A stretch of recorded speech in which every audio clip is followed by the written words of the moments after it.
Hello, boys and girls. So for this lesson, we're going to be adding mixed numbers, and subtracting mixed numbers. We're going to start really simple with the subtraction, and we're going to build to the big concept, which is subtracting mixed numbers where you have to borrow from the whole. With these ones, we're not going to have to do that. So with adding mixed numbers, you can see the title, Adding and Subtracting Mixed Numbers. You can go ahead and put that at the top of your paper. Pause the video if you need to. And here is the problem we're starting with. 2 4/7 plus 1 1/3. So as you can see here, there's going to be two strategies that I'm going to show you. One I prefer over the other because it's kind of less work, but it's all how your brain thinks. So your brain may think one way over the other, so I am going to show them both to you. But I will tell you which one I do prefer. All right, so the first strategy, there's a lot going on here. So the first strategy, if you can see this, see if I can zoom in so that if you are, is the first strategy, strategy 1, that's probably not, probably made it worse, is to convert your mixed numbers to improper fractions, or those bobblehead fractions, those top heavy ones. So if you're very comfortable with converting fractions from mixed numbers to improper fractions, and then taking your improper fraction and converting it back to a mixed number, then this is definitely the strategy for you. If that seems too much and you're like, oh, it's just way too much for me to think about, you might like the strategy number 2. So when you convert to improper fractions, you have to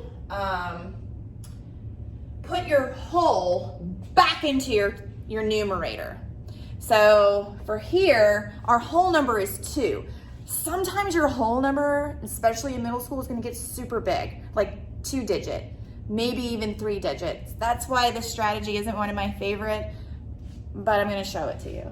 So we know that there are two whole numbers, and that is 2 7/7, which is 14/7. And you're going to add that to your numerator. So, which would be 14 added to 4, and you would get 18. A quick way to solve that is to just know you take your denominator, multiply it by your whole number, and then when you get that number, you add your numerator, and that becomes your improper fraction. So I would say 7 times 2 is 14, add that 4 as that numerator, and then I would get 18 as my numerator. My improper fraction becomes 18/7. We're not changing denominators, okay? The pieces are still the 7th size pieces. All we're doing is taking that whole and putting it back into the numerator. And the denominator is what determines what that whole is. Okay, so then we have the other mixed number, which is 1 1/3. And our whole, there's only one of them, is 3/3. But a simple way to solve is you take your denominator, multiply it by the whole number, add the numerator. So 3 times 1 is 3, add your 1 that's in your numerator, and it becomes 4/3, which makes sense. It's easy to think that 4/3 is the same as 1 1/3 if you're comfortable with simplifying like that. And then you still have to go through the process of finding your common denominator. So that's what I have over here. So once you convert into your improper fractions, you still got to do this step. This step's going to happen no matter what. You got to find a common denominator of your fractions. So you make your list of your multiples. You find the least common multiple, which in this case is 21. So the least common multiple of 7 and 3 is 21. And you do the math to convert those fractions. So, I moved it out of frame there. Let me move this down. So I go ahead and put my 21s. I kind of messed up on my writing, but those two denominators are 21. And I have to multiply my 7 by 3 to get to that 21. So I do the same thing to my numerator. I do 18 times 3, and I get 54. Again, we're dealing with bigger numbers here, so that's why I don't like this strategy. And then do the same thing with the 3, multiply it by 7, numerator by 7. I go ahead and add them. I get 82 over 21, and then I convert it back. How many 21s fit in 82? Well, there's 3. 3 21s is 63. And I take that, put it back into the hole. So there's 3 21s and with 19 left over. So I convert it back into the mixed number. This is where things can get challenging, trying to convert it back. So if you're very comfortable with that, this is the strategy for you. But the numbers get kind of big and it can be kind of confusing. So we're gonna look at the next strategy, which is to stack your mixed numbers. You're gonna put the first one on the top, second one, and line up your whole numbers and your fraction sides. And this is what I'm talking about. So again, we have, I got all these steps here.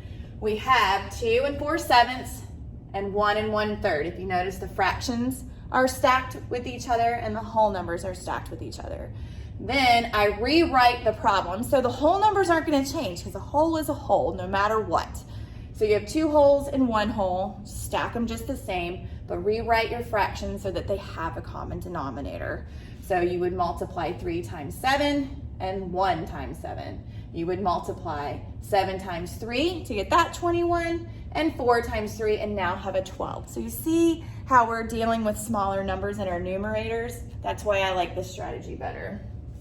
And I have a lot of steps here to kind of remind you of what to do. So you simply add the fraction side of the number. So 12 plus 7 is 19 and their denominator stays 21.